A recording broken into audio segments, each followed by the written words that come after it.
धन्यवाद सभापति महोदय। आज मैं सिक्किम के संदर्भ में एक ऐसा मुद्दा को यहाँ रखने जा रहा हूँ सभापति महोदय कि जो 2 दशक से अविलंबित है। लिम्बू और तामांग ऐसे 2 कम्युनिटीज़ जिसको 2003 साल में शेड्यूल ट्राइब में इंक्लूड किया गया, लेकिन 2 दशक के बाद आज भी इनका seat reservation Sikkim legislative assembly में नहीं हुआ है। 371 F के अंतर्गत सिक्किम के लिम्बू और तामांग कम्युनिटीज़ का सीट रिजर्वेशन किया जा सकता है और शेड्यूल ट्राइब होने के नाते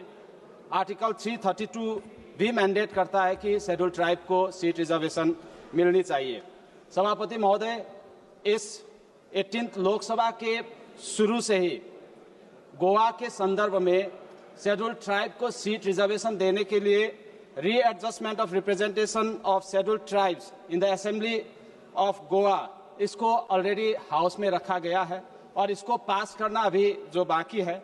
लेकिन सिक्किम के शेड्यूल ट्राइब जो लिम्बू और तामांग है, इनको भी शेड्यूल ट्राइब लिस्ट में 2003 में ही इंक्लूड किया गया था, लेकिन आज तक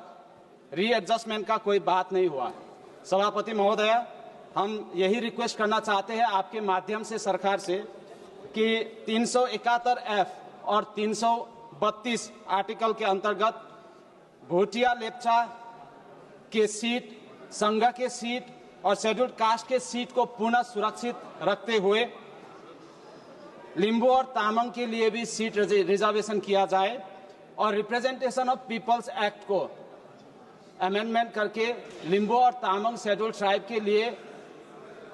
सीट रिजर्वेशन का धन्यवाद माननीय सदस्य। सीट रिजर्वेशन किया जाए ताकि जो डिलिमिटेशन अब होने वाला है, इस डिलिमिटेशन में एटलीस्ट लिम्बू और तामांग को सीट दिया जा सके, क्योंकि ऑलरेडी 5 इलेक्शंस हुए हैं सभापति महोदया कि लिम्बू और तामांग कम्युनिटीज बिना कोई सीट रिजर्वेशन के इलेक्शंस लड़े हैं और आज तक भी उनके कोई सीट रिजर्वेशन नहीं है। तो हम आपके माध्यम से सरकार से यही निवेदन करते हैं कि लिम्बू और तामांग के ये अविलंबित बहुत ही लॉन्ग पेंडिंग इश्यू को रिजॉल्व किया जाए और सीट रिजर्वेशन किया जाए। Thank you madam.